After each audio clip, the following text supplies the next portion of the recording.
Come with us mga mi. Tara nga kayo at samahan niyo muna kami. Sabi ng aking ina ay mamimili daw siya, kaya naman kami niluan ay sumama din. Ito ay late celebration ng graduation ng dalawa kong kapatid. Si Tita Pongs nag-graduate ng grade 6 at itong si Junel nag-graduate naman ng senior high. Iintayin nga daw nila kami makauwi din para nga kami makatikim din ng handa. At ito nga pala ay sponsored ng aking kapatid na si Jefferson, all the way from Taiwan. Salamat naman sa napakagalante kong kapatid na palagi kaming binubusog. Ay di rin na nga at nandini kami sa Silto Supermarket. Dini sa may gulod. After 10 years ay tapos na kami mamili at ito nga kami pinamili. Mahihimatay ka na lang talaga sa taas na ng bilihin. Nag-stop over kami dito sa Luksuhin para bumili nga ng ice cream na favorite ni Tita Pongs. Nung nakaraan nga nag-birthday din itong dalawang ito ng sabay, March 21. At inisponsoran din nga ito ng kanilang Kuya Jericho, all the way from Taiwan din. Thank you so much sa inyo for sharing your blessings sa ating pamilya. Kada nga maiisip ko noon kapag may magbe-birthday sa amin, palagi naman kami pinagkakatay ng manok ng aking ama. At saka nga ay nakapagluto ng 1 kilong pansit ay ayos na. Or minsan nga ay wala talaga. By the way, ito nga at mga ilang oras ay nakauwi na kami dito sa amin. Hanap agad ni Luan itong si Baby Belay at binigyan niya ng lollipop. Minsan nga ay ating-ate na itong si Ate Luan. Nakatuwa din nga naman at talaga naman nag-grow up na. Ito nga at nahuli ko sa kama itong aking ama't ina. Palagi iyan magkausap. Alam nyo, mga mahalaga rin talaga sa bawat pamilya o bawat mag-asawa itong communication. Maganda rin nga talaga sa mag-asawa na hindi masyadong babad sa social media. Dahil yung communication nyo andyan palagi ay sa mga Gen Z parents dyan. Kahit magkasama na sa isang bubong, hindi pa rin nagkakaintindihan dahil nga lagi na lang tutok sa cellphone. Tapos ang post sa Facebook ay napakasisway. Sa personal naman ay hindi naman nag-uusap. Baguhin natin yun. Ito nga at pagkasarap-sarap ng paliligo ng dalawang bagets na ito. Palagi namang nakaagapay itong sina Tita Pongs at Tito Junel nila sa kanilang dalawa. Highest time flies so fast. Our family is bigger and bigger na nga at iluluto na namin itong aming pinamili kanina. Galing nyo naman mga mari, nahulaan nyo agad. Ari nga pala ang pambansang merienda. Pagkagisa nga ng bawang at sibuyas, isinunod naman ang hotdog and then ito naman giniling. At nung medyo golden brown na nga itong giniling ay inilagay naman ni mama itong sauce. Hinalo-halo ko nga lamang yan hanggat sa magsama-sama na. Ito nga pala ay 3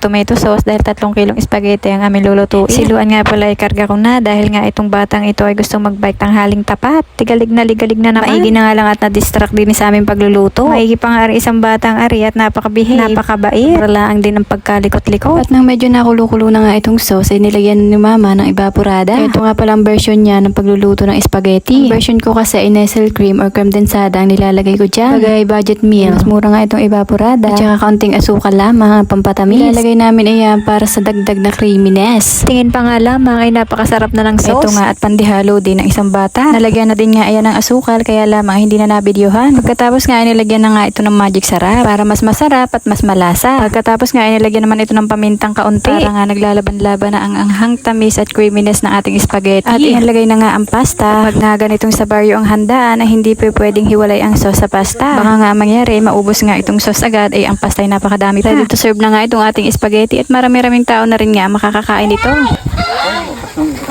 Pagkadating nga ni tata ay eto nga at may dalang mga saging. Ito namang si Luan ay alaala agad si Bella ay binigyan agad ng isa. Ari nga pala mga namimiss ko sa bukid. Ito mga simpleng ganito, mga saging, kamote, talong, pwede iyang hingin-hingin lamang o kaya kapag may tanim ka ay makukuha mo na yan sa bakuran. Ito nga at masaya na naman ang isang bata dahil nakain na naman ang kanyang favorite na spaghetti. No! Yeah! Okay.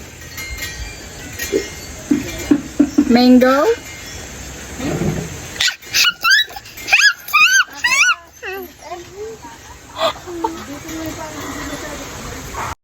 Aplok.